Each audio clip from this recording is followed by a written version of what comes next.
Youth unemployment rate sits at a whopping 60.7% in South Africa. Concerns about the country's future workers have prompted several programs to try tackle the problem. One of them was the presidential employment stimulus. Since it launched in October 2020, it's created over 1 million opportunities for young people.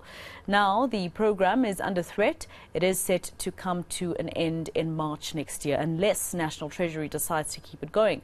Youth advocacy group Youth Capital is calling on government to extend the program. It says young people are the engine of our economy. I'm joined now by Kristal Duncan-Williams. She is the project leader at Youth Capital. Kristal, thank you very much for your time. Clearly, 1.2 million job opportunities for young people between 2020 and now is not a small number. Why do you think it's not a priority if it's working so well, this stimulus? I think the presidential employment stimulus was framed as a response to COVID. And so obviously people are of the mind, well, COVID is past now and things are back to normal. But I think what we need to really think about is what parts of the program have served a greater good. With the youth unemployment rate was increasing before COVID hit, it's gotten worse. The latest census data that came out yesterday show that we have an even bigger youth bulge than we thought, which means the numbers of young people not in employment, education or training, again, is even higher than we thought. And so we need to reframe our thinking and say, even though these programs were a response to COVID, they actually are for the betterment of young people through giving them some work experience. And when you look at programs like the Basic Education Employment Initiative, the largest program targeting youth within the stimulus, we see that you also get improved learner outcomes by having additional human resources in schools. And so it really seems like a no-brainer to continue to fund this program, but we need to shift our thinking around what is this program and why it's so important for young people and for schools.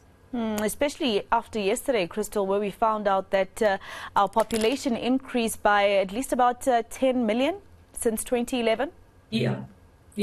And, if you look at the population pyramids in the census data, you see that the youth bulge is substantial. And so, more young people means that the scale of the problem of unemployment is great. And there are no single solutions or silver bullets. And, this stimulus is not the only answer, but it is a step in the right direction. It is the only program that has reached all corners of the country. Imagine every single public school in the country has had a teaching assistant.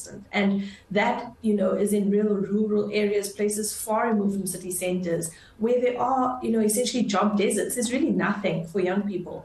And so even though these are short-term opportunities, it's giving young people a first work experience, which might set them up to make, a next step, which gets them on the right path, whether that's to go and study to be a teacher and accessing the Kunzula Shaka bursary, whether that's through, leaving the rural area and moving into towns and cities to access further work opportunities, or taking the money that they got from the Teachers Assistance Program and putting that back into a side hustle and really trying to make that a small business for themselves. These are stories we've heard from young people. We know these are things that are happening as a result of the stimulus. We cannot afford to lose funding now. The program's only been around for 3 years. It's done a lot. It's been nimble. It's been agile. We have to keep learning from it. But in order to do that, we need sustained funding, earmarked and ring-fenced for the program. So clearly it's one of those examples that we can use to show that if there is a government that's willing, it's possible. Absolutely. I've been blown away by the interdepartmental cooperation. We often say government departments don't work well together. Well, the presidency and the Department of Basic Education pulled off a real incredible feat in that first phase to place 300,000 young people in schools within just a few months. Obviously it's not perfect and it's not without its issues, which we spoke about at the time as Youth Capital. But they've iterated, they've learned phase on phase, and now we really need to get strong M&E into the program to show the returns on investment, to show where maybe improvements can be made, to strengthen partnerships that are beginning to form between government and the private sector, looking at exit pathways for young people once they exit the program. But again, we can only continue to build this if the funding is guaranteed in the long term. And I mean, looking at how much was spent, 32.6 billion rand so far in terms of this, but there's huge return if you continue with such a project, right? Because at least more of your youth is employed, even if some of the jobs are part-time, at least people are, their lives are changing at a certain moment and they're getting job, experience. Absolutely. The ask for just the Social Employment Fund and the Basic Education Employment Initiative is 10 billion for 1 year of operation, which is really not a lot of money in 1 year. And you're getting double return on your investment here. As you say, young people getting some work experience, getting some money in their pocket that they put back into the local economy. But at the same time, when you look at the Teacher's Assistant Program, we're getting improved learner outcomes. In classes where you have 50 learners to one teacher, you suddenly have an extra adult in the classroom to help with reading, to help with basic literacy and numeracy, which we know is a serious problem. So really for that spend, you're getting a double return on your investment, as a minimum. And it really seems like a no-brainer to continue to fund this program.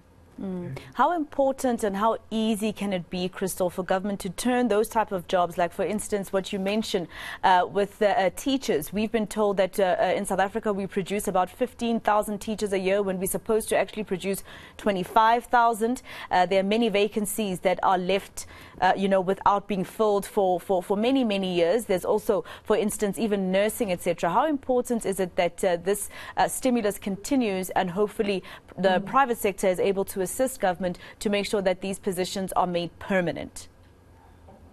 We know from reliable sources within the Department of Basic Education and a presentation they recently gave that if they look at PASAL, the government employer payroll system, they can see 8,000 of the 800,000 young people who have come through the program are now permanently employed within the Department of Basic Education. So we can see, I know that's a small number, but we can see that these are young people who had some kind of education certificate or post-school certificate and then did the program and are now, working in the sector.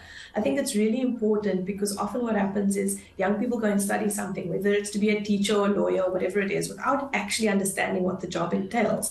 And sometimes, NSFAS pays for a young person, they study it and they realize that this is not for them and they never actually practice as a teacher or lawyer or whatever it is. This program is a great chance for young people to see, do I actually want to be in the classroom? We've had young people say it's been fantastic. We've had other young people say, well, actually, I prefer to do the administrative side of things and not be in the classroom. And that's great. We all have skills and talents and things that we're good at and enjoy. And so this, a couple of months of exposure gives young people a real sense of where to go next. Maybe it's not being in the classroom, and then you know that, and you can go and do your entrepreneurship route or whatever it might be, but you're learning transferable skills that really help make that next opportunity more sticky, whatever it might be. All right, Kristal, thank you very much for your time. Kristal Duncan-Williams is the project lead at Youth Capital.